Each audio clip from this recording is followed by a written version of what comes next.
2024 3 মাৰ্কৰ PYQ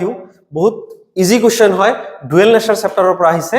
তো so a photon has a wavelength of 1 nanometer find its momentum and energy তো কি দি আছে ওয়েভলেন্থ দি আছে ওয়েভলেন্থ ল্যামডা ইকুয়াল টু কিমান আছে 1 nanometer তো 1 nanometerক আমি মিটাৰত কনভাৰ্ট কৰিম 1 into 10 to the power -9 metre তো আমাক ফাৰ্স্টত কি খুদিছে মোমেন্টাম খুদিছে তো মোমেন্টামৰ ফৰ্মুলা কি যে p equal to h by lambda হয় তো h এর ভ্যালু কি হয় h মানে হল প্লাঙ্ক কনস্ট্যান্টৰ ভ্যালু কিমান 6.63 into 10 to the power -34 জুল সেকেন্ড এটা আমি পিছত দিম lambda hall 1 into 10 to the power -9 এটো আমি যদি ক্যালকুলেট কৰি দিও কিমান হ'ব 6.63 into 10 to the power -34 plus তলত আছে উপৰত গলে কি হ'ব প্লাস হ'ব 9 তো আলটিমেটলি আহিব 6.63 into 10 to the power -25 মোমেন্টামৰ ইউনিট হল KG metre per second okay তো এইখিনি হল এটা পোরশন গুছি গল 1 number question second number question আছে ইটস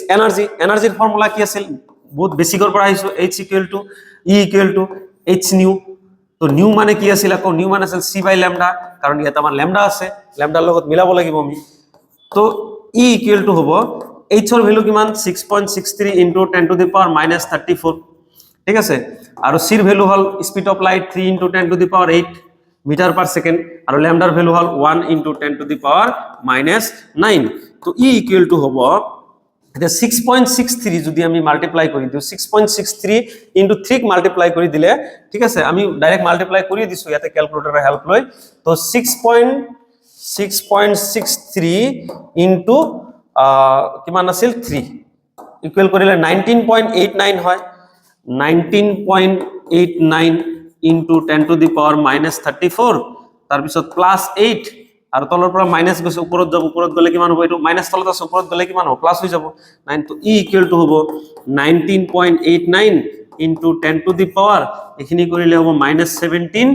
জুল বা এটো তুমি সিম্পলি ফৰ্মত লিখিব পাৰা 1.98 into 10 to the power -16 জুল ঠিক আছে বা মই ইয়াতে ডাঙৰকে লিখি দিছো e ইকুয়াল টু হ'ব